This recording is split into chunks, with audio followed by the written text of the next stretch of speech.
एक खूनी हसीना की कहानी।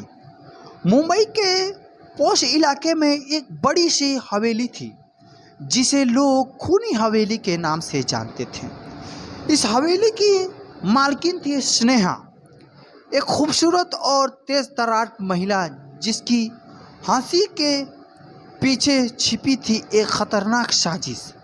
उसकी खूबसूरती और मासूमियत में ऐसा जादू था कि कोई भी उसका दीवाना बन जाता, लेकिन उसकी हंसी में छिपी थी मौत की खौफनाक गूंज।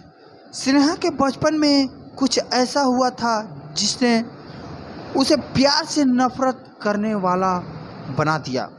वह एक छोटे से गांव से थी जहां उसके परिवार को बेइज्जत करके गांव से निकाल दिया गया था। कारण उसके पिता पर धोखा देने और कई मर्दों की हत्या का आरोप था। लेकिन स्नेहा जानती थी कि उसके पिता निर्दोष थे।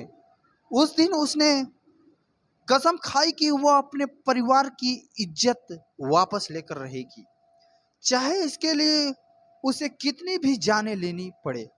कुछ सालों बाद स्नेहा ने मुंबई में कदम रखा।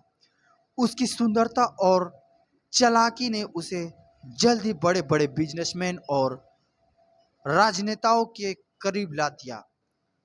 उसने अपने पहले शिकार के रूप में चुना विक्रम को, जो एक बड़े बिजनेसमैन था। विक्रम ने स्नेहा से प्यार का इजहार किया और दोनों ने शादी कर ली। लेकिन स्नेहा का इरादा कुछ और ही था। उसने विक्रम के साथ मिलकर अपने दुश्मनों से बदला लेना शुरू किया। एक एक करके उसने उन सभी को मार डाला जो उसके पिता को बर्बाद करने के जिम्मेदार थे। हर हत्या को वह अपनी चालाकी से अंजाम देती थी। पुलिस के हाथों में कोई सबूत नहीं लगता। विक्रम को उसके असली मकसद का पता चला जब वह खुद मौत के करीब था। विक्रम ने स्नेहा को रोकने की कोशिश की, लेकिन स्नेहा ने दिल में अब भी कोई इंसानियत नहीं बची थी। उसने विक्रम को भी मार डाला और उसकी लाश को हवेली के तहखानों में छिपा दिया। अब स्नेहा के पास वह सब कुछ था जो वह चाहती थी, पैसे, ताकत और इज्जत। लेकिन पुलिस ने उसके हरकतों का पता लगा लिया था। एक दिन पुलिस ने हवेली पर छापा मारा। स्नेहा ने भागने की कोशिश की, लेकिन हवेली के अंदर ही उसे गिरफ्तार कर लिया गया।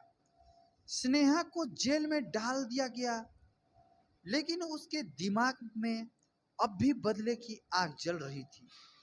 उसने जेल में अपने कुछ साथियों के साथ मिलकर भागने की योजना बनाई, लेकिन इस बार उसकी किस्मत ने उसका साथ नहीं दिया।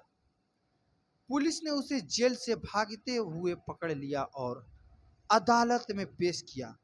अदालत ने उसे मौत की सजा सुनाई। स्नेहा ने अपने आखिरी पल में भी अपनी खौफनाक हंसी के साथ दुनिया को अलविदा कहा। इस तरह स्नेहा की खूनी यात्रा का अंत हो गया। उसकी कहानी इस बात की गवाही देती है कि बदले की आग में जलने वाला खुद ही राख